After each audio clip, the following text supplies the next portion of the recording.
क्योंकि civil services examination के लिए फिजिक्स एक ऑप्शनल सब्जेक्ट है जो बहुत महत्वपूर्ण होता है, लेकिन उससे भी ज्यादा महत्वपूर्ण यह है कि आपका जीएस अच्छा हो। अगर आपका जीएस अच्छा नहीं होगा तो जो इस एग्जाम की स्क्रीनिंग परीक्षा है, जो प्रीलिम्स परीक्षा है, उसमें ही पास करने में बहुत संघर्ष करना पड़ेगा।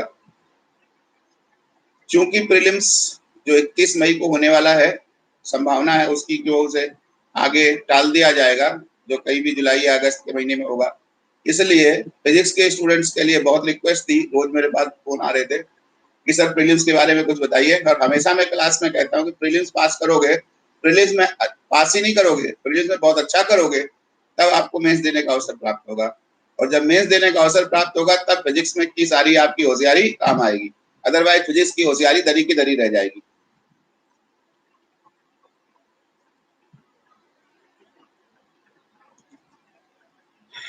मुझे पढ़ने में चश्मा पहनने की जरूरत पड़ जाती है, वैसे तो मेरी आई साइट ठीक है, लेकिन पास के लिए मैं स्पेक्स यूज करता हूँ, तो स्पेक्स यूज कर लूँ कमेंट पढ़ने के लिए। अदरवाइज तो मैं पढ़ाने के लिए तो मैं बात करने के लिए तो मैं वैसे भी बिना स्पेक्स के कर सकता हूँ, लेकिन कमेंट्स बहुत छोटे छोटे नजर आ रहे हैं, उसके लिए मुझे स्पेक्स लगाना पड़ेगा और आप लोगों के कमेंट्स को पढ़ने के लिए। अभी मैं पॉलिटी के बारे में प्रारंभ नहीं कर रहा हूँ। I am not starting, I will start in due course of time. Let about 25 students join. Right now I have got about 15 students sitting into the class. मैं सबसे पहले आशीष गुप्ता तुम्हारे क्वेश्चन का आंसर कर दूं कि सर याद नहीं है 11-12 फिजिक्स फिर से पढ़ लिया क्या? I am beginner. बिगिनर हो तो भैया 11वीं 12वीं की फिजिक्स तो सबसे पहले रिवाइज कर लो, और उसके साथ साथ जो भी तुमने बीएससी किया है या बीटेक किया है, जो उसमें इंजीनियरिंग, अगर बीटेक किया है तो इंजीनियरिंग मैथमेटिक्स के कोर्स में जो वेक्टर कैलकुलस पढ़ाई गई है तुमको, और जो गामा फंक्शंस पढ़ाए गए हैं, और differential equations, power series solution type की चीजें, वो सब चीजें भी रिवाइज कर लो। 11th 12th तो रिवाइज करो ही, तभी कोई आपको, तभी हायर लेवल पर फिजिक्स पढ़ने का कोई मतलब है। लेकिन आज की क्लास आशीष गुप्ता जी जीएस के बारे में है, जो तो आपको हर केस में करनी पड़ेगी, इसलिए इसको बहुत अच्छे से सुने। फिजिक्स सौरभ सिंह राजपूत सर, नमस्ते भैया, नमस्कार कर रहे थे। मैं भी तुम्हारी तरफ को बहुत बहुत आशीर्वाद देता हूँ, हाथ जोड़कर आशीर्वाद देता हूँ तुमको मैं। अंकित कुमार गुड इवनिंग, मेरा पूरा आशीर्वाद है, ब्लेसिंग्स है तुम्हारे साथ Ankit Kumar ji. Online classes for chemistry बिल्कुल शुरू करवाएंगे, ऑनलाइन क्लासेस फॉर केमिस्ट्री।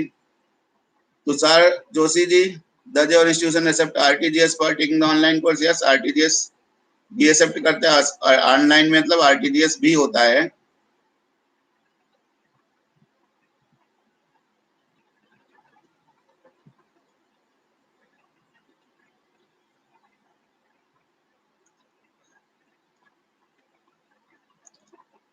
चलो, sufficient number of students have joined. Let us start for today's class. In general studies, in civil services examination, there are 4 papers. And let me start from this thing, that preparation of general studies is a continuous and holistic process. No one prepares for prelims as such. First preparation which a person should start must start from the preparation for the mains. That is why for beginners it is always recommended that they must start from preparation of the optional, and side by side they should focus on the GS for the mains. This preparation for mains forms your background, forms foundation stone on which your preparation for prelims can be done.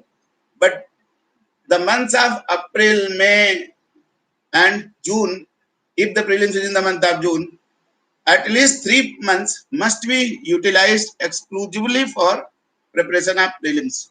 Prelims means foundation stone you have laid down from preparation from July to February. From then onwards, you may focus on the pre, means practice tests. So what are the requirements? Basically in GS, I teach only the portion of this polity, governance and constitution. This is the course which I have been teaching since 1999, and Sometimes I also take the course on science policy, science and technology and policy, which forms the part of paper 3.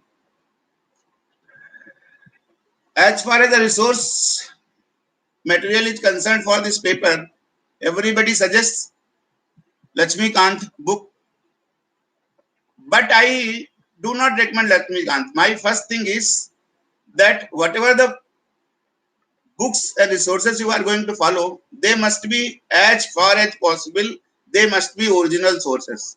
So I will recommend always that you must start from the NCERT books. Definitely everybody has done their graduation. They must have, most of you must have used NCERT book itself in your school days, or the books which are equivalent to NCERT. So you may start revising from the books of 9th, 10th NCERT of the polity, that is that which forms the social studies curriculum in the schools, and then you must focus on certain books of 11th and 12th class of political science, which is taught in the schools of NCERT. Then after that, you must take a book called Constitution as it is, original Constitution, where I have got two books for original Constitution. I am just going to show you how thin these books are. They are hardly 232 pages. This is a Constitution of India, latest edition Constitution of India. I hope everybody must have noted this.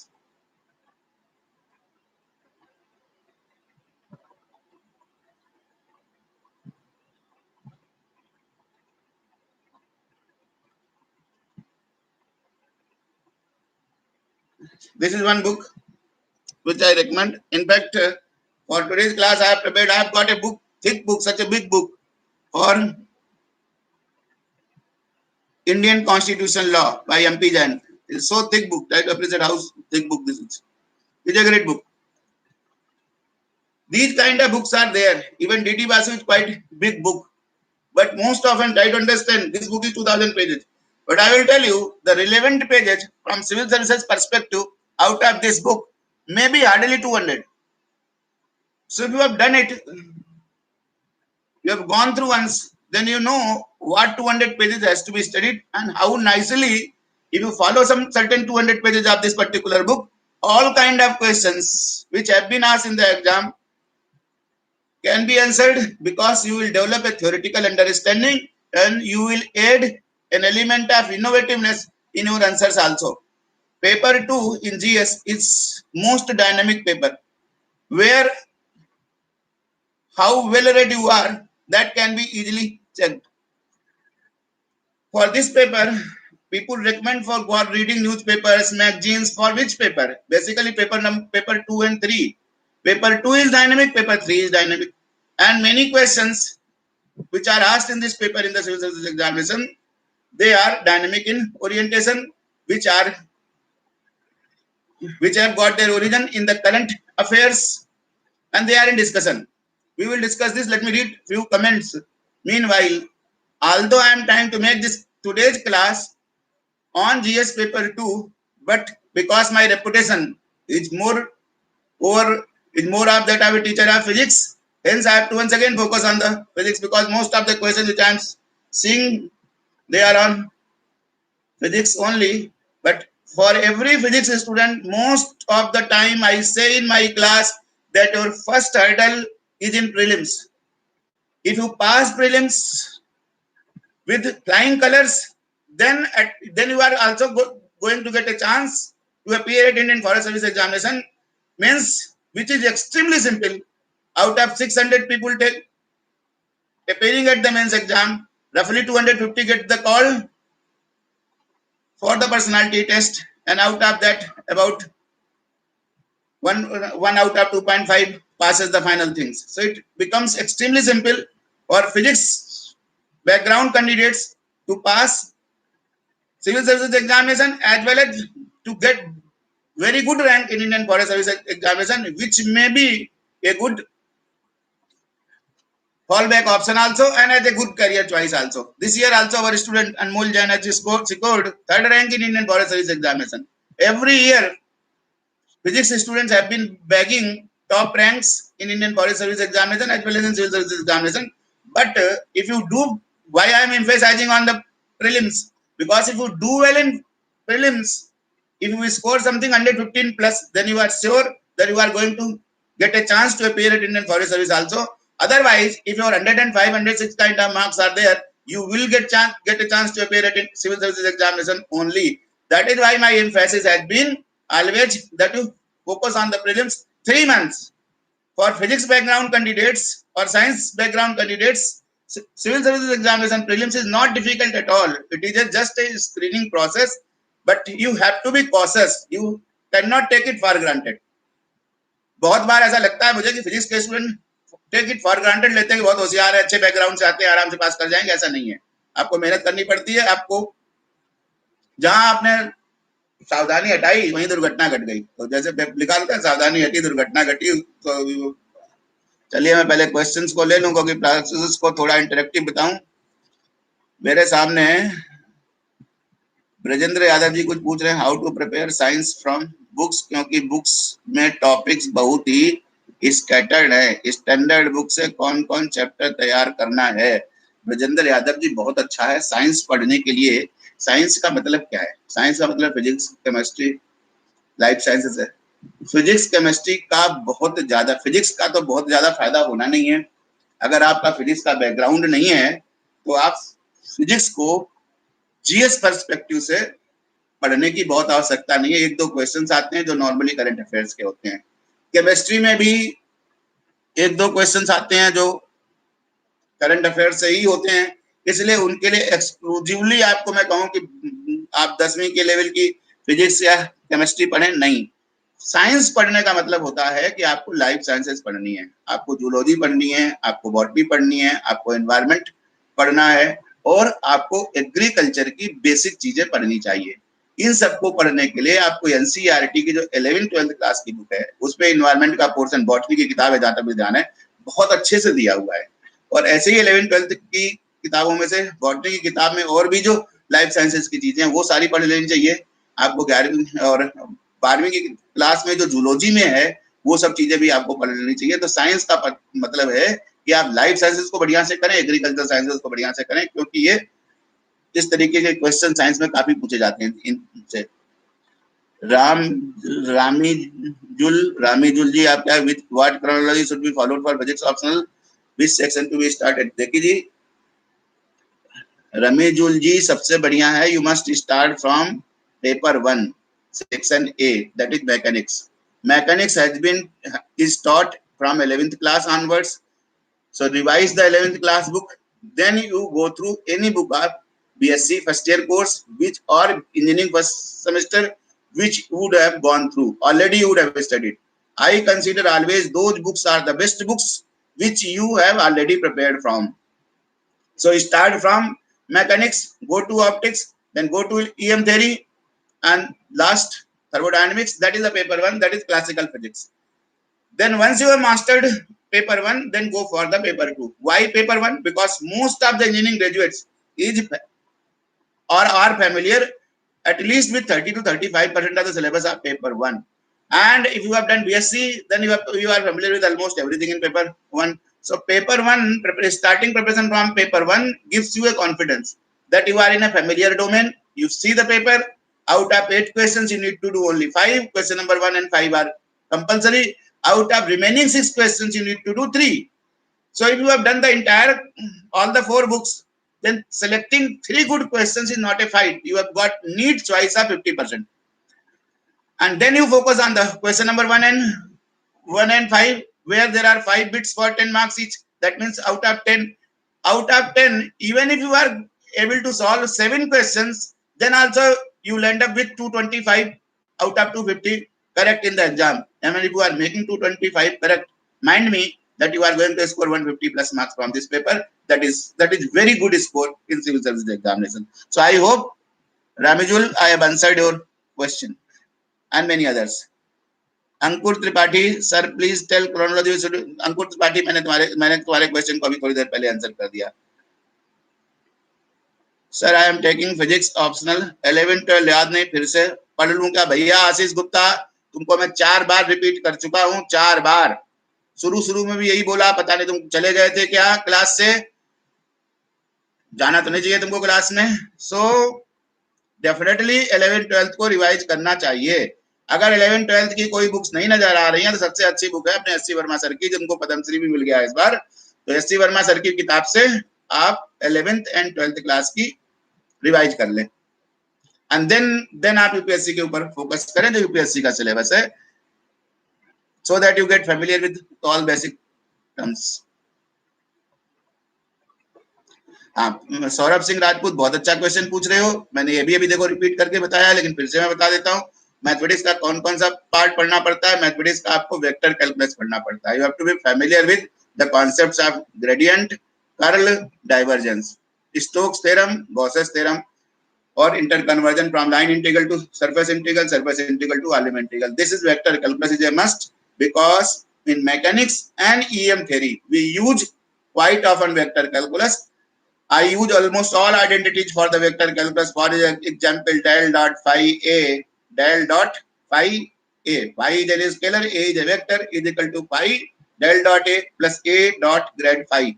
इस तरीके की identities मैं ऐसे मुंह जबानी use करता हूं, और आपको भी करनी पड़ेगी।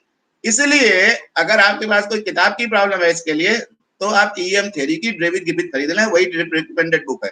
ग्रिफिथ की किताब के शुरू के जो 50-60 पेज हैं वो वेक्टर कैलकुलस ही है, और वही वेक्टर कैलकुलस ईएम थ्योरी में भी काम आ जाएगी, और वेक्टर कैलकुलस मैकेनिक्स में भी काम आ जाएगी। तो वेक्टर कैलकुलस एक चीज हो गई। दूसरा, हमें पूरे कोर्स में गामा फंक्शन का इंटीग्रेशन करना पड़ता है। जैसे थर्मोडायनेमिक्स में जब भी हम आपको वी स्क्वायर की वैल्यू, एक्सपेक्टेशन वैल्यू निकालेंगे, या वी क्यूब की एक्सपेक्टेशन वैल्यू निकालेंगे, where molecules are following Maxwellian velocity distribution formula, then हमें V raise to power n की हमें गामा फंक्शन यूज करना पड़ेगा, और वो 0 to infinity e raise to power minus x, x raise to power n minus 1 dx kind of integration जो है उसकी वैल्यू गामा n होती है। तो आप इसके डिफरेंट प्रॉपर्टीज से गामा फंक्शन के फेमिलियर हो, तो आप इंटीग्रल कैलकुलस भी आपको करना पड़ेगा। फिर बहुत सारे सॉल्यूशंस में हमें पावर सीरीज मेथड यूज करना पड़ता है डिफरेंशियल इक्वेशंस के सॉल्यूशन के लिए, तो आप पावर सीरीज मेथड मालूम पड़े। अब कोई सेकंड ऑर्डर डिफरेंशियल इक्वेशन है तो उसके कितने सॉल्यूशन होंगे, वो सॉल्यूशन लिनियरली इंडिपेंडेंट होंगे कि नहीं, मतलब थ्योरी ऑफ डिफरेंशियल इक्वेशंस, तो वो भी जरूरी है आपको। तो क्या क्या कोर्स जरूरी हो गया मैथमेटिक्स के? मैथमेटिक्स का जरूरी हो गया वेक्टर कैलकुलस, मैथमेटिक्स का जरूरी हो गया इंटीग्रल डिफरेंशियल कैलकुलस, मैथमेटिक्स का जरूरी हो गया आपका डिफरेंशियल इक्वेशंस, और बहुत थोड़ा कॉम्प्लेक्स एनालिसिस का भी यूज पड़ जाता है बहुत बार। जैसे हम जब सर्किट्स को एनालाइज करेंगे इलेक्ट्रिसिटी और मैग्नेटिज्म में एसी सर्किट्स को, तो हमें कॉम्प्लेक्स की भी बेसिक जानकारी होनी चाहिए। मतलब सरल भाषा में कहूं, सिंपलेस्ट कहूं, जो इंजीनियरिंग मैथमेटिक्स का कोर्स है, जो सारे इंजीनियरिंग ग्रेजुएट्स पढ़ते हैं, जो भी किताब आपने यूज करी हो, नॉर्मली आईआईटीज में तो इरविन प्रेस जी यूज करते थे, और बाकी जगह लोग एच के दास या बी एस ग्रेवाल वगैरह को यूज करते हैं, उस किताब में से रिलेवेंट पोर्शन रिवाइज कर लें, बहुत अच्छा है। लेकिन अगर आपने ऐसे फिजिक्स करी है, तो जो इसी कोर्स को मैथमेटिकल फिजिक्स के नाम से जाना जाता है फिजिक्स में, तो आप मैथमेटिकल फिजिक्स की किताब से इन चीजों को रिवाइज कर लें, बहुत बढ़िया होगा। मैथमेटिक्स का क्वेश्चन सौरभ सिंह राजपूत, मैंने तुम्हारे क्वेश्चन को आंसर कर दिया है। नविता लोचब जी, तुमने पूछा क्या? तुम्हारा क्वेश्चन तुमने पूछा क्या? Navita Lochab sir my question कह रहे हो, लेकिन तुम्हारा क्वेश्चन आप एक बार रिपीट करोगे क्या? नविता लोचब तुम्हारा क्वेश्चन में मुझे दिखाई नहीं रहा। Rocky Singh sir please confirm me about the new batch please. Rocky Singh, आज की तिथि तक, जब मैं अभी बैठ कर आपके साथ ऑनलाइन कर रहा हूँ, मेरे कैलेंडर के हिसाब से मेरा बैच 8 जून से है ऑफलाइन। ऑनलाइन तो कभी भी कर सकते हैं। मैं फिर से एक बार रिपीट करूं, जो मेरा ऑफलाइन बैच है वो 8 जून से है। नॉर्मल बैच में मेरे 60 सीटें होती हैं। इस बार चूंकि कोरोना एपिडेमिक चल रहा है, पेंडेमिक चल रहा है, इसलिए हम 30 सीटें को 30 को ही एडमिशन देंगे क्लास में, और वो भी एक मीटर की दूरी रखेंगे लोगों के बीच में। और अगर देखिए 17 तारीख को क्या अनाउंसमेंट होता है, 17 के बाद हम एडमिशन ओपन करेंगे अनाउंसमेंट सुनने के बाद कि क्या क्लासेस अलाउ करी जा रही हैं। अगर क्लासेस अलाउ की जा रही हैं तो हमारी क्लास भी 8 जून से प्रारंभ होगी। अगर नहीं शुरू करी जा रही है, if the lockdown is not open and classes are not allowed, then we will go online for 1 or 2 courses, and once the lockdown gets open, then we will invite students to come to the class. That is for offline students, and online is a separate program where you can always take an admission. There is no barrier to that. Ramesh Kumar answer कर दिया। भागवत प्रसाद जी, physics को करने में मुझे पढ़ाने में लगता है 110 क्लास, 110 2 घंटे की क्लास, जिसमें मैं 1.5 घंटे फिजिक्स पढ़ाता हूँ और आधे घंटे रोज दुनियादारी के बारे में बातें करता हूँ। I just talk about the whole world and moral lectures, quote Sanskrit slokas, which is my hobby, and I teach physics for 90 minutes, and which I call Feynman Golden Standard. I always use the word called Feynman Golden Standard. Feynman Golden Standard means the classes must be up. The subject like physics should not be more than 90 minutes. 90 minutes I take lecture. After that, I open the platform for students to ask the questions. Although I keep on asking from every 10 minutes that you can ask any question. You can ask any question, but most often I've been very happy. I've been very fortunate that my students have never disturbed in my class, that no one has asked any question. But I welcome the questions. If someone asks, I try to get the answers from that person only. तो भैया किताब के बारे में बता दिया Bhagwat Prasad ji. How many days I complete physics को, तुम कितने दिन में करोगे तुम्हारे ऊपर डिपेंडेंट है, बट टिपिकली 6 महीने में कोई भी, 6-7 महीने में कोई भी कर लेता है। सर फिजिक्स क्लासेस ऑफलाइन कब से स्टार्ट होगी? रमेश कुमार जी बता दिया मैंने, 8 जून से होगी पहला बैच, उसके बाद दूसरा बैच 5 जुलाई को होता है, तीसरा बैच सितंबर में होता है, चौथा बैच नवंबर में होता है। 4 बैच होते हैं, 5वां बैच होता है कि नहीं होता है वो डिपेंड करता है, लेकिन 4 बैच तो टिपिकली साल में होते हैं। Rocky Singh, sir, I will join your coaching for physics as an option and I have started my preparation by S.C. Verma. Very good, very good. S.C. Verma's book is very good book. But I want to join your class. Please tell me about new batch. New batch already I told you it is going to start from 8th June, and after seeing the notice for this lockdown on 17th of May, when Government of India will announce some plan, I will open that admission process. Right now, my admission process is not on for offline batch. Only admission process is on for online program. Satya Narayan Sharma ji, क्या कह रहे हो Sharma ji? Sir, I have made all notes, following books and notes of topper suggested by you. I have solved almost all questions of your profession is on right track. ये सब अगर तुमने tutorial sheet solve कर लिया तो you are on right track. Some questions I am unable to solve और I want to verify how do I do that. Question तुम्हारा बहुत अच्छा है. देखो भैया, हम कभी कभी, जैसे मेरा जो ऑनलाइन प्रोग्राम है उसमें हमारे पास फेयर मिक्स है. रिकॉर्डेड क्लासेस का, पिछले बैच की जो क्लासेस हैं वो भी लाइव ही थी पिछले बैच की, और कुछ लाइव क्लासेस का है जिसमें हम बुलाते हैं. जैसे मैकेनिक्स का कोर्स करने के बाद हम एक क्लास के लिए बुलाएंगे कि मैकेनिक्स में आपकी जो भी प्रॉब्लम्स हैं हमारे ऑनलाइन स्टूडेंट्स को या ऑफलाइन स्टूडेंट्स को, वो क्लासरूम में आ जाएं. सो ऑनलाइन, अगर ऑनलाइन के students are throughout the country, but many of them may not turn up, but few students from online also come to my class when I conduct a class for mechanics things. Then definitely you can also join that class, and we will put those things, those videos on the online platform also. That will help students to see. And definitely I have put many answer sheets of the toppers also on my website, so you can cross check how toppers are writing the answers. But Satyanarayan Sharma ji, if you have prepared the notes and if you have solved the tutorial sheets, you are on right track. Only I can recommend you that whenever we will be starting All India Test and Discussion Series, typically it is done after prelims or on the request of my old students. Every year I teach about 150 students every year, and any point of time I have got 400, 500 students taking the exam, because every year ideally 25 to 30 people pass the exam. Remaining 425 keep on taking the exam for 3-4 years.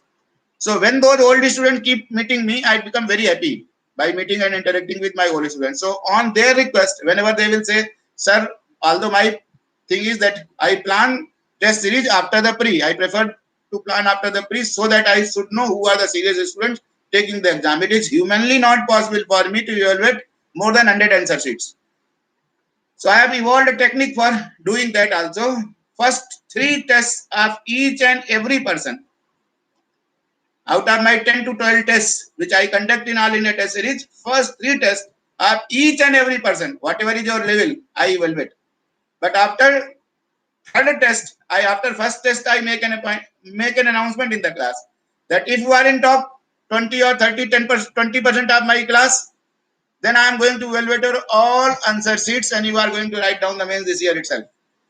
Otherwise, many of them, when the prelims result is out, are not able to qualify it. Who gets this is my experience. I do not wish that happen, but that happens. That the people who get less than 50 marks, it is almost my thumb rule. Out of my 250 marks paper in physics optional, they are rarely able to pass the pre. So I do not give them admission also, and I am very lenient in that regard for the admission. I give the admission to the test series. We charge fees only from the persons who are taking the test series in the entirety, and I know that who are going to take the test series in the entirety. And beginning, I offer the test series on some very token money, 5,000 rupees or 2,000 rupees for 4-5 tests. And after that, the rest of the payment has to be made once you qualify the pre. That means you are this test series, all in purpose of All India Test and Discussion Series is my personalized attention to those candidates who are appearing at civil service examination in that particular year. Because given everything else, quality of answer makes the difference of 10 to 15% marks in the mains exam. Quality of answer, how that answer has to be presented. Same fact, same information. You may have, A may also have the same information, B may also have the same information. But how that information has been presented, how physics has been written into that, and how application has been written in 1 or 2 lines, that makes the difference of 10 to 15%. Like for example, 10 mark question, for correct answer, I would have given you 6 marks. But if you have written something innovative, some physics into it, or some application of that phenomena into it, or some consequence, interesting consequence of that phenomena into it, I may give you on the same answer 7.5 marks. So if you get 1.5 marks per question, and if there are 10 questions you are making to make a difference, then it will be 15 marks difference, and that is a huge difference in civil service examination. That is why test series is very helpful. तो बताया मैंने RS विजय sir mathematical physics बहुत problem करता है sir, book suggest कीजिए. देखिए mathematical physics की जगह आप इंजीनियरिंग मैथमेटिक्स की कोई भी किताब ले लीजिए. Any book on engineering mathematics. For example amongst Indian writers, H.K. Das or B.S. Grewal is a good book. Or if you want to follow Kreshik, if you are an IIT graduate, then do the Kreshik. Kreshik is very, very good book. Sir, while solving numericals, I found many numerical answers wrong with J.C. Pathak. Yes, that can happen with the Indian writers' books because their area in which the books are being sold is limited and the solutions are not cross-checked by a cross-section of them. You just send, if you find that certain numerical problems are answers are wrong, send it to me online, or you also can send to Professor Upadhyay. I know that J.C. Upadhyay is a nice man. That thing can be corrected in the further editions, and sir will be very happy for that thing. R.S. Vijay, I have answered your question. Shivangi Bidolia, sir, I am final year physics postgraduate, want to start preparing for 2021. Shivangi Bidolia, physics is the best option for MSc background candidates. I am repeatedly saying physics is the best subject for MSc background candidates. Not that they should pass the civil service examination. They may very well pass civil service examination with flying colors with the top ranks. They have not been passing, which is a fact. Why they have not been passing? Because very few students from MSc background take the civil service examination mains. Many of them flunk the prelims part itself, and even if they pass prelims, rarely they dare to opt for the mains with physics. That is, I don't know how that thing has been built up in the minds of physics students, that physics is a difficult subject. Being a master's degree holder in that subject, it should not appear to you as a difficult, and if the answer is correct, even with average quality of answer, then also you are bound to get 60% of the marks. So if your paper is correct, almost all paper is correct, no one makes the entire paper correct. If your paper is about 90% correct, then everybody can land up with 300 marks. 300 marks in physics is not difficult at all. You have to just polish your things, revise the things. But why I recommend for MSc background candidate that is the best option? Because it is a great fallback option too. If somehow, let us assume for the negative side that you do not succeed in this exam after 4 years, mastery over the subject. You have known physics well. You will have a great fallback option even after not being successful in this exam. And physics is having one of the highest success rates. So why you will not be successful? That question is not right. So for MSc in physics, it is the best choice. आंख बंद करके बिना कुछ सोचे हुए you must opt for the physics optional and with positive note start your preparation. Revise your 11th 12th class thing, revise your BSc things, and if you download my tutorial sheets, try to write those answers. Come sometime to me on my discussion classes. And I am even if you are not our students, every day I am available from 2 to 4. देखो भाई, सारे student को मैं एक बार कह रहा हूँ, मैं आजकल जो जिस एज में बैठा हुआ हूँ उस एज में कि मेरी रिक्वायरमेंट कोई धनवन नहीं है कि बहुत ज्यादा मुझे पैसा कमाने की इच्छा है। डेफिनेटली सिस्टम को चलाने के लिए सहयोग की जरूरत पड़ती है कि हर जैसे दिल्ली में जो भी कोई सिस्टम चलाते हैं उसमें काफी रिसोर्सेज की जरूरत पड़ती है, लेकिन मैं इस तरीके का इंसान हूँ कि बहुत सारी समाज सेवा करता रहता हूँ। अभी मेरा एक संस्थान है युगपुर अटल बिहारी वाजपेयी संस्थान, जिसके तहत मैं भारत भर में 50 लोगों को फ्री कोचिंग कराने की कोशिश कर रहा हूँ, लेकिन वो कंपटीशन के थ्रू ही करूंगा। लेकिन इस सबके उपरांत भी 2 से 4 बजे के बीच में मैं अपने इंस्टीट्यूट में रोज ही उपलब्ध रहता हूं, और मेरा जीवन 20-22 साल जो लगातार फिजिक्स पढ़ाने में दिन में 4-5 घंटे सिर्फ फिजिक्स पढ़ाते हुए ही गुजरता है। तो बताइए, सोचिए मेरे लिए सबसे अच्छा कार्य क्या है? What is the most interesting work for me? Most interesting work for me is discussing physics. बाकी चिंतन में बहुत सारी चीजों के बारे में भी कर सकता हूं, लेकिन सबसे कंफर्टेबल जोन मेरा क्या है? मेरा सबसे कंफर्टेबल जोन है फिजिक्स के बारे में बात करना। तो अगर आप फिजिक्स की चर्चा करने मेरे से 2 से 4 के बीच में आते हैं, सब मेरे पास तक आ सकते हैं, तो मुझे बहुत प्रसन्नता होगी। आप मेरे स्टूडेंट हैं तो और भी अच्छा, नहीं है तो और भी अच्छा, doesn't make a difference to me. You can come to me and ask for any help. I am open otherwise also. Ardhendu बेरा, तेज सिंह, ऑफलाइन कोर्स की हमारी फीस है 51,920, 44,000 फीस है, 7,920 उसमें जीएसटी का कंपोनेंट है। ये उसकी 51,920 फीस है, जिसको आप 2 इंस्टॉलमेंट में पे कर सकते हो या फुल पे कर सकते हो, जैसा भी चाहो। ऑफलाइन की फीस 51,920, ऑनलाइन की फीस 36,000, जिसमें 30,000 फीस है, 6,000 जीएसटी का कंपोनेंट है। तो जीएसटी इंक्लूड करके दोनों फीसें आपको बता रहा हूँ। देखिए, और देंदु बेरा जी, आप कहाँ रहते हैं उसके ऊपर डिपेंड करता है। देखिए, एक एक प्रॉब्लम का आंसर और सॉल्यूशन तो मैं कभी ना तो क्लास में बताता हूं, ना वैसे बता सकता हूं, बता ही नहीं सकता, संभव ही नहीं है, मेरे पास ना इतना टाइम है, ना क्योंकि मुझे कोर्स भी पढ़ाना होता है। This is not possible for me. So what we do in the class, I solve representative problems because most of the problems are formula substitution. Many of the times in 10 to 15 minutes, I complete the entire sheet. I ask the question from the student, do you have any problem in this question? If they say there is a problem, then I tackle that thing. Otherwise, we proceed further. So how my students do then? They form the peer groups. My classes provide a great peer group. Almost the persons of similar caliber are sitting into the class. You may form a group of the similar background person. जहां पर भी आप रह रहे हैं वहां पर अगर कोई फिजिक्स का स्टूडेंट है जो आपके बैकग्राउंड से बढ़िया हो, आप अपने लेवल से बढ़िया लोगों के साथ रहिए। जो आप क्लास में जो टॉपर है, सेकंड टॉपर है, ऐसा अगर कोई व्यक्ति क्लास एग्जाम दे रहा है तो आप उसके साथ ग्रुप बनाइए, वो आपके आंसर को चेक कर ले, आप उसके आंसर को चेक कर लें, इस तरीके से आप कर सकते हैं।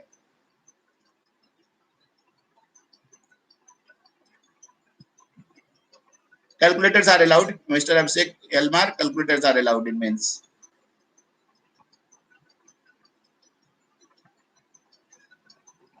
Okay, very good question, Gurdeep Singh. Why have physics optional in 2018 were not in top 10?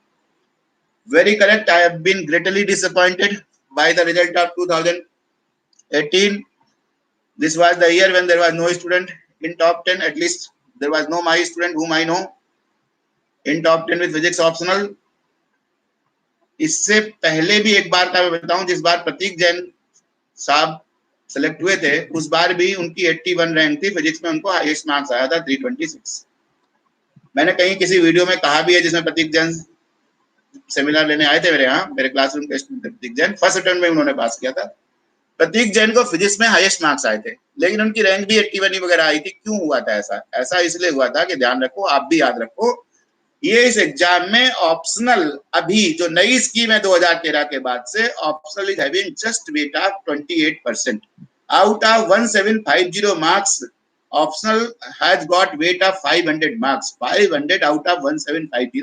It turns out to be 28%. Rest 72% is GS. GS and essay. GS is having 4 papers and essay. That can have wide variations. In essay, someone gets 105 and someone gets 165, 60 marks difference.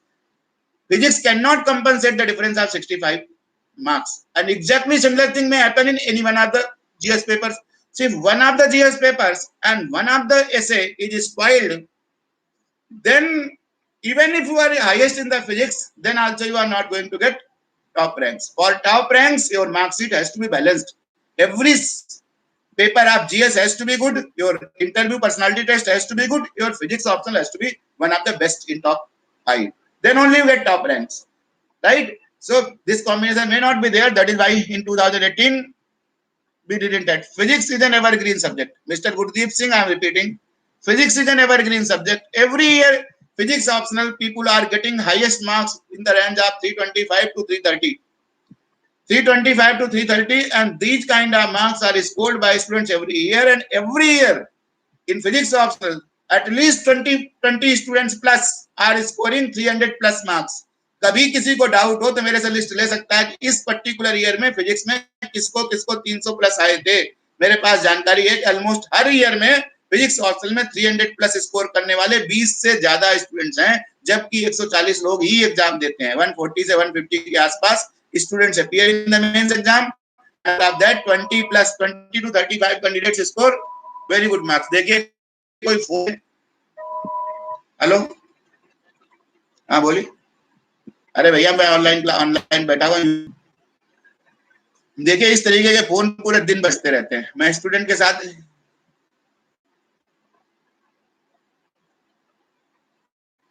Connected.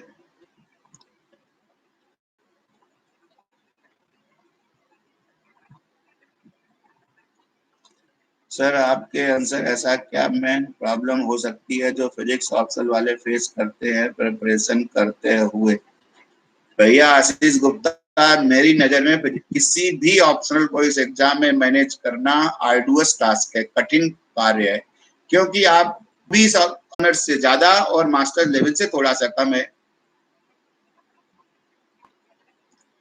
Bachelor से higher and master से कम, ये उसका level है. आप BSc जब करते हैं या जब आप एमएससी करते हैं तो हर सेमेस्टर में आपका इवैल्यूएशन होता है. आपका कंप्रिहेंसिव इवैल्यूएशन पूरे कोर्स का आज तक नहीं हुआ है कभी, जब तक या तो आपने कोई कंपटीशन पास किया हो. कंपटीशन जब आप पास करेंगे तभी आप कंप्रिहेंसिवली पूरी फिजिक्स को पढ़ेंगे. अदरवाइज आप बीएससी के भी टॉपर हैं या एमएससी के भी टॉपर हैं, तब भी कुछ ऐसा कोई कंपटीशन आपने नहीं पास किया तो आपका कंप्रिहेंसिव इवैल्यूएशन नहीं हुआ.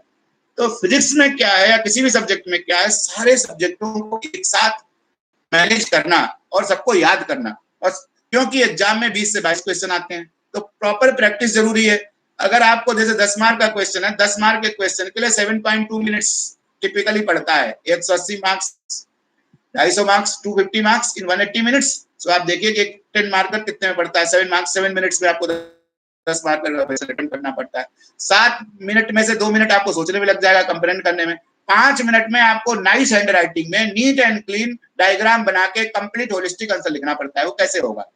That is only possible when you have done proper practice. एक एक क्वेश्चन को 10-10 दफे जब आपने किया तभी कर सकते हैं. ऐसा आपको पूरे कोर्स में करना है. ये प्रॉब्लम होती है, इसलिए आपको रिवीजन ज्यादा डिफिकल्ट है देन लर्निंग. ये नहीं कि कोई कोर्स समझ कठिन होगा कि आपको ये समझ नहीं आएगा या समझ में नहीं आया. समझ में सब कुछ आ जाता है. जो फिजिक्स ले रहा है, कोई जो लेता है स्टूडेंट फिजिक्स, को टॉप 20% में होना है. अगर आपको कंपटीशन में सक्सेसफुल होना है तो आपको टॉप 20% में होना है. इसका मतलब आपको 80% को डिस्प्लेस करना है. और 80% किसको डिस्प्लेस करना है? जो मेरी क्लास में बैठे हुए हैं. तो कंपटीशन तो इसी क्लास में है, आपको इसी तरीके के लोगों के बीच में कंपटीशन है. तो कंपटीशन आपके पीयर्स के बीच में ही है. इसलिए आपको बहुत फाइन ट्यून करना पड़ता है अपने प्रिपरेशन को. 4-4 दफे करना पड़ेगा, 5-5 दफे करना पड़ेगा, तभी वो नीट एंड क्लीन जो टॉपर लिख रहा होगा वैसा आंसर आप लिख पाएंगे. ये नहीं कि क्वेश्चन कठिन है, क्वेश्चन तो वही है, लेकिन कितना बढ़िया से आपने प्रेजेंट किया है. आदमी है, ह्यूमन ही तो चेक कर रहा है. अगर अच्छा लगेगा मुझे प्रेजेंटेशन तो अच्छे नंबर दूंगा. ठीक है जी, आंसर कर दिया मैंने.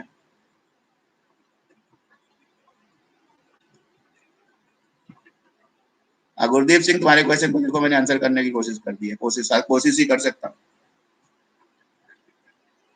रामजुल जी पूछिए जी। रामजुल जी आपका लास्ट क्वेश्चन है क्या? Stuck in between. रामजुल जी मैं आपका क्वेश्चन नहीं पढ़ पाया जी।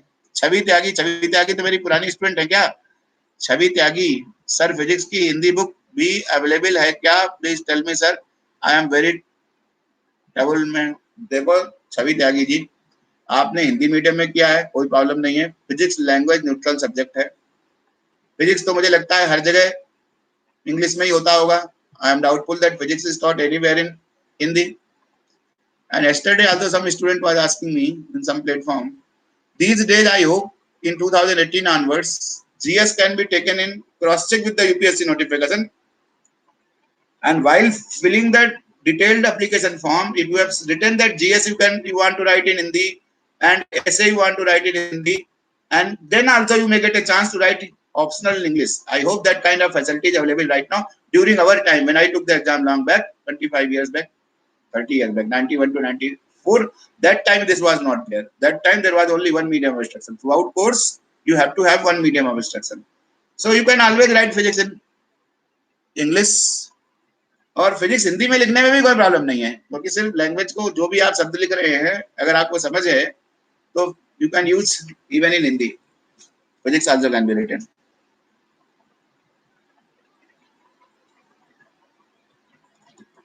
देखिए सुभी यादव जी, केमिस्ट्री के लिए तो सर का में क्लास चल रहा है। वेडनेसडे का फिर से केमिस्ट्री का क्लास होगा हमारे प्लेटफॉर्म में, तो आप उसको अटेंड कीजिए। रमीजुल जी आपका क्वेश्चन फिर से लिखिए, मुझे को समझ नहीं आपका क्वेश्चन है आपका, सिर्फ आपका माय लास्ट क्वेश्चन सर, और लास्ट क्वेश्चन कहाँ है? I am not able to read that your last question. देखिए Gurdeep ji, is 2018 paper tougher than 17-19। Gurdeep ji बिल्कुल फर्क नहीं पड़ता कि पेपर कठिन है या सरल है।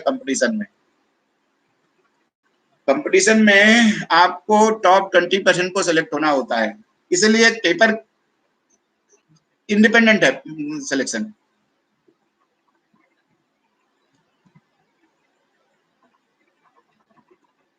गुरदीप जी आप कोचिंग करें मेरी या ना करें उससे क्या फर्क पड़ता है? मैं तो जनरल बातें कहता हूँ, कोचिंग पढ़ने की जरूरत ही नहीं है। मेरी तो पहली पहली कहीं पर भी अगर आप मेरी कमेंट देखोगे किसी भी प्लेटफॉर्म में, तो मैं सबसे पहले तो यही कर रहा हूँ, कोचिंग की जरूरत क्यों है? आप कोचिंग के बगैर भी कर सकते हो। अगर आपने बीएससी एमएससी किया हुआ है तो आप तो कोचिंग के बगैर भी कर सकते हो। कोई भी कर सकता है कोचिंग के बगैर, लेकिन कोचिंग से फायदा क्या है? मैं 25 साल से पढ़ा रहा हूँ, मुझे मालूम है इस एग्जाम के क्वेश्चन का क्या लेवल है। 2000 पेज की किताब में कौन से 200 पेज रिलेवेंट है मुझे अच्छे से मालूम है। तो क्लास में जो चीज आप 5 घंटे में करोगे, मैं उसको 1.5 घंटे में करके चला जाऊंगा, बस। इससे ज्यादा कुछ नहीं है। आपका टाइम है, आपने पहले से किया हुआ है, तो आप अपनी तरफ से कर सकते हो। और असेसमेंट करने के लिए मेरी all India test and discussion series चलती है, वो उसको आप वेबसाइट से भी देख सकते हो और कर सकते हो। तो भैया ये कोई ना सोचे कि आप कोचिंग के द्वारा ही एग्जाम पास करते हो। कोचिंग के बगैर भी कर सकते हो, कोचिंग के बगैर भी एग्जाम पास हो सकता है। मैं बहुत अच्छे से इस बात को कहता हूँ, हर बार कहता हूँ। एग्जाम तो आपके लेवल पर ही पास होना होता है। Competition you have to pass on your intrinsic level. Definitely coaching में हेल्प, कोचिंग में फैसिलिटेटिव, कोचिंग में पर क्या कह रहा है वीडियो में उस पर मत जाओ कभी भी, क्योंकि बहुत सारे डॉक्टर वीडियो भी बनाए जाते हैं। तो आप टॉपर्स के नेटवर्क में हो, टॉपर्स को मैसेज डाल के भेजो कि कोचिंग का कोई फायदा है क्या? अगर कोचिंग का कोई फायदा, अगर टॉपर कोई सजेस्ट करता है, आपका कोई फ्रेंड सजेस्ट करता है, तो आप निसंदेह कोचिंग भी कर सकते हो। अदरवाइज कोचिंग के बगैर भी आराम से पास कर सकते हो। कदम Sharma ji, we would make notes of each topic of syllabus, or we should focus more on practicing question from book itself. देखिए लर्निंग प्रोसेस शर्मा जी सबकी अलग अलग है। नोट्स बनाने से क्या होता है, जो एग्जाम के टाइम में जो प्रेशर बिल्टअप होता है, रिवीजन आसान हो जाता है, बस ये ज्यादा फायदा है नोट्स का। अदरवाइज प्रैक्टिस जो क्वेश्चंस हैं वो तो बुक से ही करने हैं आपको सॉल्व, और आंसर मैचिंग तक जाना है आंसर को। कि आपका ये ना बीच में छोड़ दीजिए सिर्फ यही फॉर्मूला करने से हो जाएगा, आपको उसके लास्ट पॉइंट तक आंसर को निकाल के देखना है। Yes Ramijul, where will we get physics optional previous year question answers? We are putting many things on our website, and definitely मैं प्रिंट करा दूंगा। इस बार मैं सोच रहा हूँ कि 5 साल के प्रीवियस ईयर के सारे क्वेश्चन प्रिंट करा दूं। अभी तक प्रिंटेड फॉर्म में कुछ भी नहीं है, हम सिर्फ क्लास में कराते हैं। मैंने आंसर कर दिया रमीजुल जी आपके क्वेश्चन को।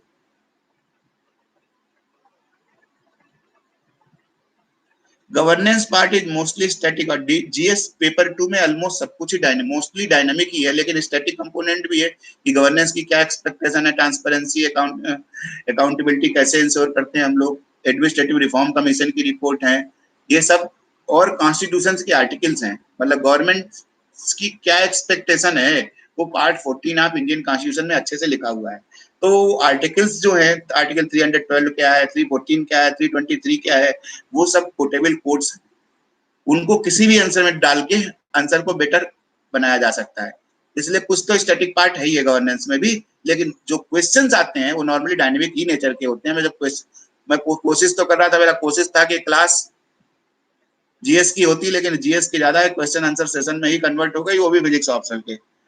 Institute only for physics option और फुल।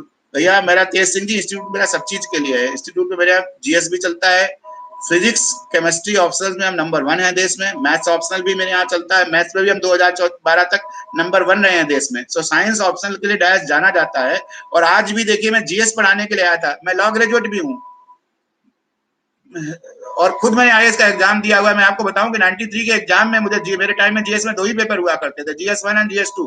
ये पॉलिटी जीएस 2 का पार्ट था और मुझे उसमें 168 एक बार और एक बार 176 300 में से आए हुए हैं उस टाइम में।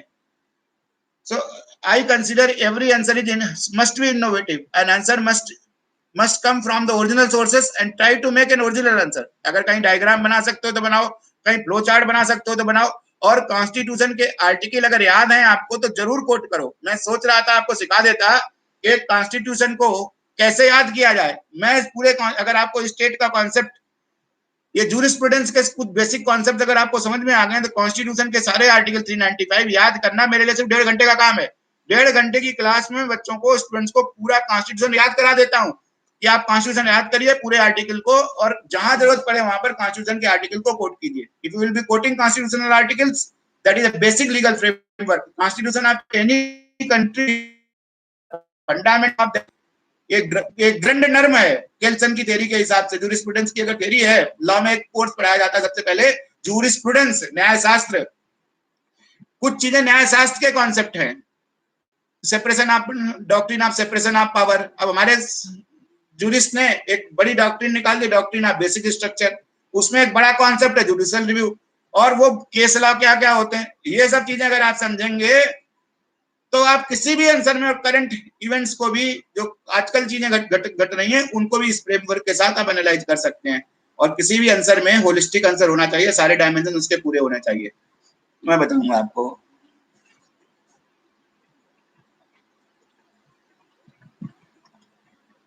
भैया केमिस्ट्री ऑप्शनल के जब सर की क्लास होगी वेडनेसडे को तो आप उनसे पूछिए, मैं केमिस्ट्री ऑप्शनल के क्वेश्चन आज नहीं लेना चाहता यहाँ पर।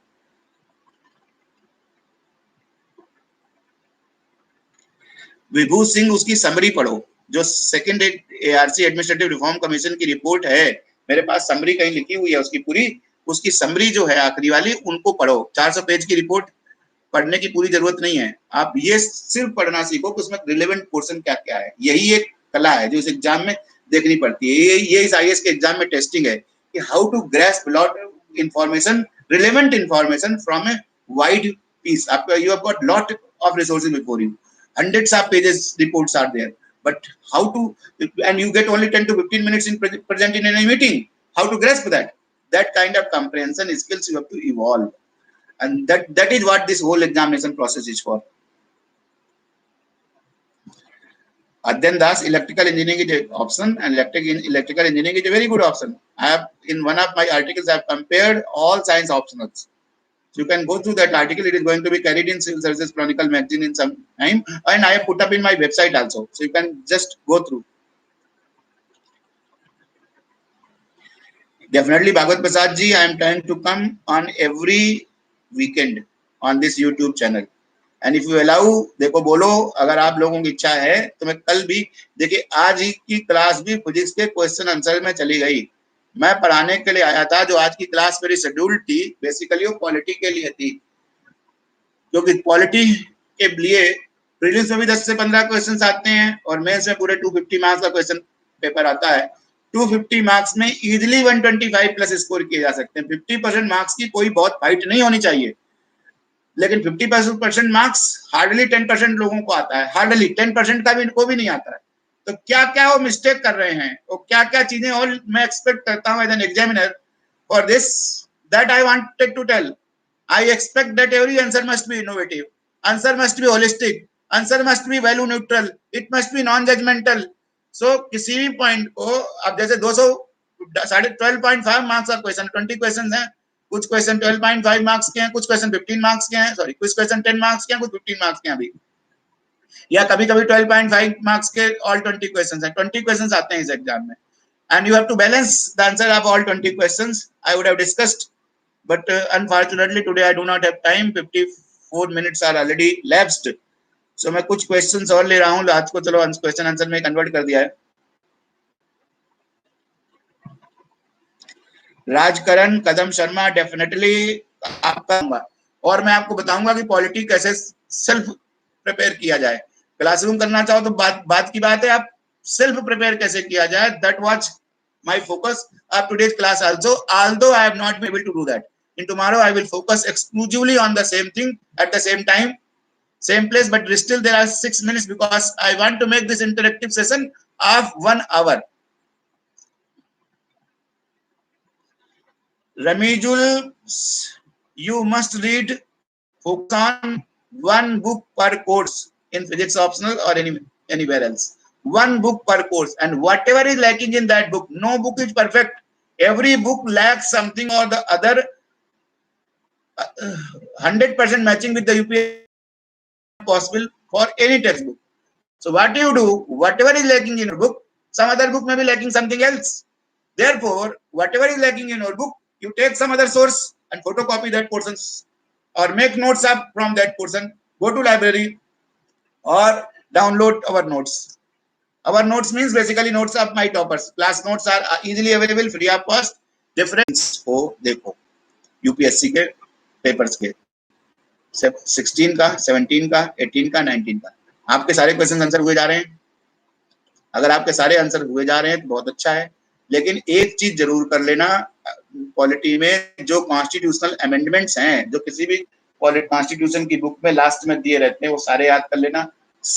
कौन कौन से कब स्टेट बने हुए हैं, लैंग्वेज कब इंट्रोड्यूस की गई है, राज्यसभा में किस किस स्टेट की कितनी सीटें हैं, ये कॉन्स्टिट्यूशन में जो 12 शेड्यूल्स है ना, सारे शेड्यूल्स, कॉन्करेंट लिस्ट में कौन कौन से आइटम्स हैं, स्टेट लिस्ट में कौन कौन से आइटम्स हैं, यूनियन लिस्ट की समझना जरूरी है। ये सब मिनिमम चीजें हैं जो आनी ही चाहिए।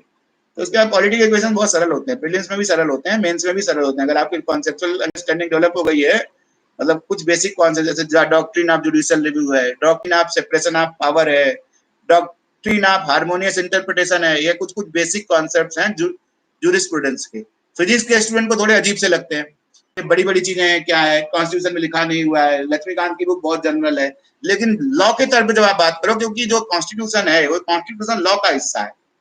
हमें एक देश को, अपने सिस्टम को अपने एक लीगलिटी के साथ चलाना है, एक स्ट्रक्चर्ड रूल्स एंड रेगुलेशंस के साथ चलाना होता है, और जो फंडामेंटल रूल्स एंड रेगुलेशंस हैं जिससे सारे इंस्ट्रूमेंट्स स्टेट के पावर प्राप्त करते हैं, that is called constitution. Constitution is a fundamental law of the land. So you have to, there has to be certain means, there are many unwritten things into the constitution, and there are, and how the things have to be perceived in a proper perspective. So there are different doctrines to interpret the constitutional provisions, which one, if we talk like a legal person, then we are familiar with those kind of doctrines. If you are familiar with those kind of doctrines, easily you understand and comprehend the questions, and those doctrines can be used in any circumstances, and current affairs can be also analyzed to that. Physics के लिए भी लेंगे कदम Sharma ji, physics के लिए तो जाने ही जाते हैं, फिजिक्स तो लेना ही है, फिजिक्स तो ब्रेड एंड बटर इशू है मेरे लिए। तो लेकिन अभी जो टाइम है, मैं समझता हूँ कि जीएस को ढंग से करोगे तो प्रीलिम्स पास होने की पॉसिबिलिटी रहेगी, तभी मेंस का बात बनेगी ना।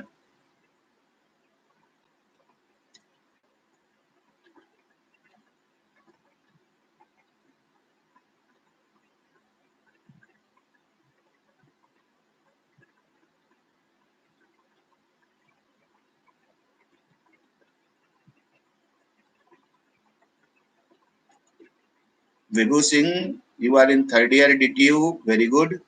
First of all, you try to do your BTech program nicely. That is first advice. Second thing is, now you are in third year, so start thinking seriously of civil services examination. Also, it's a very good career option. So you start reading the newspaper. Start from reading a newspaper regularly, and try to read the editorial pages. Read the editorials and the articles in the editorial page.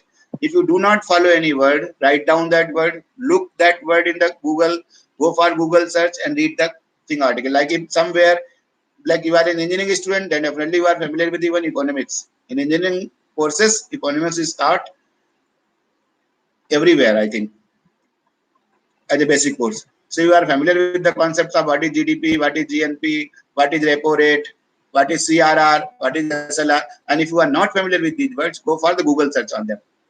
So in the read the newspaper, it will give you a good background of GS.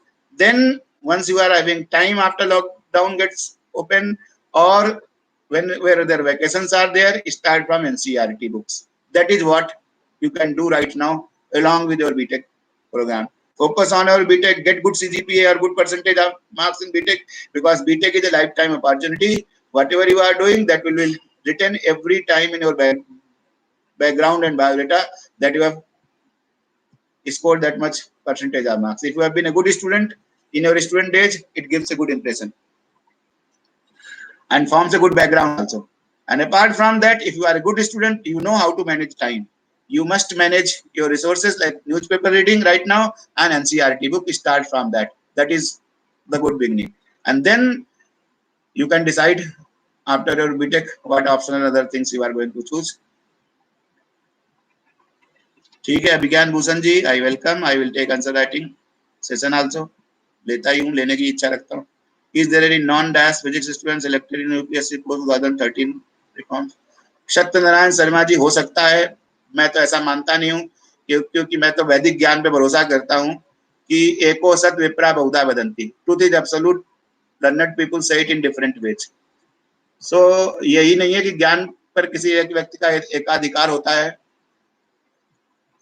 तो इसलिए result पर भी किसी का एकाधिकार नहीं हो सकता मानता तो ऐसा हूं लेकिन जितनी जानकारी मेरी है ऑलमोस्ट ऑल ही लिखता हूं इसलिए कभी हम ये नहीं लिखते 100% रिजल्ट हमारा एकाध हो सकता है कोई एक्सेप्शनली पास हो गया हो लेकिन जहां तक हमारी जानकारी फिजिक्स ऑप्शनल में जितने भी सिलेक्टर अगर 15 सिलेक्शन लिखे हुए हैं किसी क्योंकि मैंने अभी कंपेरेटिव डेटा चेक किया पिछले 2018 तक के एग्जाम का जो यूपीएससी का 69 रिपोर्ट में लिखा हुआ है जिसके बेसिस पे मैंने आर्टिकल लिखा है हाउ टू डू ऑप्शनल्स वो वेबसाइट में डाल रखा है मैंने जितने रिजल्ट लिखे हुए हैं अगर 15 स्टूडेंट लिखे हुए तो 15 के 15 के तो मैंने नाम लिख रखे हैं तो मेरी समझ में 2013 के बाद से तो अधिकांशतः एक आध हो सकता है किसी साल में जो मेरा स्टूडेंट ना हो अदरवाइज ऑलमोस्ट सारे ही हमारे स्टूडेंट रहे हैं सबकी कॉपियां जांची है मैंने ऑलमोस्ट सारों की so I know what kind of answer they have been writing